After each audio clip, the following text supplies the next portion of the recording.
그러면 주제를 좀 바꿔보죠. 이번엔 네. 그 데이터 센터 입지를 두고도 또 이제 좀 문제가 있습니다. 네. 최근 식사동이죠. 고양시 식사동에 이 데이터 센터 건립을 두고 새로운 갈등이 불거지고 있는데 이거 좀 어떤 내용인지 좀 설명 좀 해주세요. 네, 현재 고양시에 여러 개의 데이터 센터가 건립 예정이거든요. 예.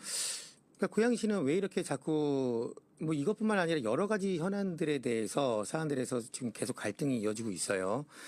네, 주민과의 갈등이 정말 심한데 고양시 식사동이 대표적인 사례가 될 겁니다. 현재 경기도 주민청원도 진행되고 있거든요. 주민들은 데이터 센터 자체를 반대하는 게 아닙니다. 예. 다만 초등학교 200m 내 그리고 아파트 주거 지역 내 50m, 즉 바로 코앞에 짓는 것, 이런 게 맞냐는 거죠. 적어도 학교와 주거지에서는 좀 떨어져 있어야 하지 않나라는 건데 누가 들어도 맞는 말 아니겠습니까?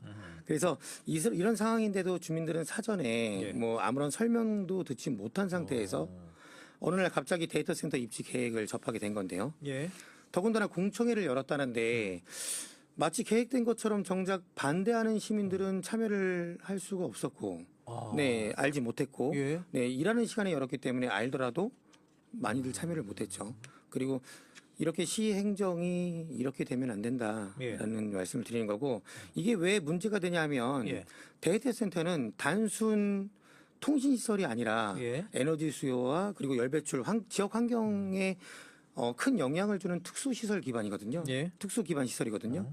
그런데도 지금은 마치 일반 상업 그 시설처럼 건축 심의를 받고 들어오는 구조입니다. 이런 상황이 반복되다 보니까 행정에 대한 불신이 커지고 예. 주민 갈등으로 이어지고 있는 거죠. 시장님께서 지금이라도 시행사도 중요하지만 시민들의 눈물을 직접 보시고 예. 제거해 주시면 하는 마음이 강력히 듭니다. 예. 강하게 듭니다. 근데 그 의원님께서는 이 문제를 두고 이 근본 원인이 도시계획의 미비 때문이다 이렇게 지적을 하셨습니다. 이거 좀 어떤 의미인가요? 네, 데이터 센터는 이제 전기나 수도처럼 없어서는 안 될 디지털 사회의 기반 시설이긴 합니다. 예.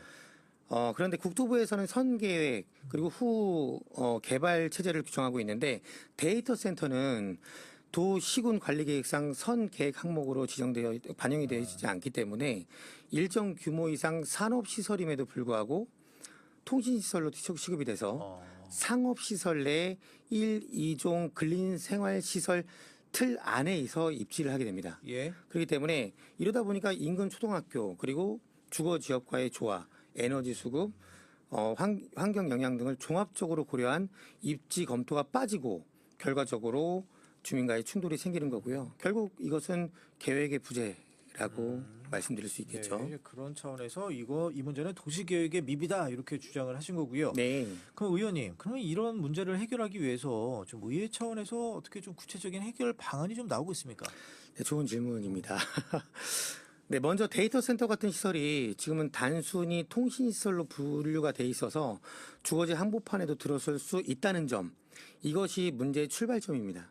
예. 네, 앞서 말씀드린 것처럼 이제 데이터 센터를 도시 기반 시설로 보고 도시계획 수립 단계부터 예. 선 계획 항목으로 명시하는 체계 전환이 필요하고요. 그리고 특히 고양시는 110만 인구인데 인구 50만 이상 대도시는 자체적으로 도시계획 수립을 할 수 있는 권한을 가지고 있습니다. 이것은 즉 모든 권한은 시장에게 있다는 거고요. 예. 예, 하지만 그렇다고 해서 광역 차원, 즉 고양시의 이런 무제한 행정에 대해서 경기도의 정책 책임이 사라지는 건 아니겠죠. 경기도는 광역 차원에서 데이터 센터 입지에 관한 기본 방향과 가이드라인을 마련해야 하고요. 에너지 수급, 열 배출, 환경 영향 등에 대한 사전 영향 평가 절차를 제도화할 필요가 있습니다. 예. 그리고 또 하나의 중요한 건 주민 참여 구조인데요. 지금처럼 사후 설명회 이런 것으로는 갈등을 풀 수가 없고 예. 입지 초기부터 주민이 협의에 참여할 수 있도록 주민 협의체를 구성하는 것 이것을 제도화하는 방안도 함께 추진되어야 합니다.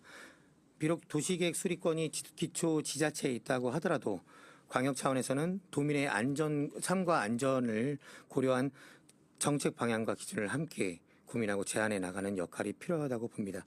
도의회에서도 이런 부분을 논의할 때 적극적으로 함께 하도록 하겠습니다. 예.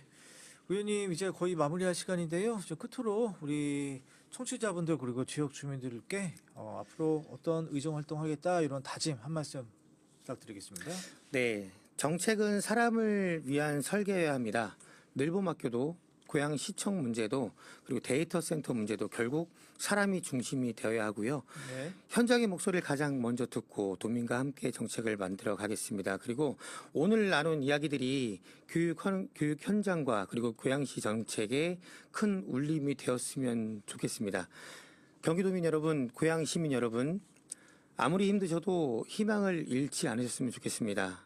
도민 한 분 한 분의 삶에 더 가까이 다가가서 함께 웃고 함께 울고 눈물도 닦아드리는 그런 진심을 담는 의정 활동으로 보답하도록 하겠습니다. 감사합니다. 네, 지금까지 변재석 경기도 의원과 함께했습니다. 고맙습니다. 감사합니다.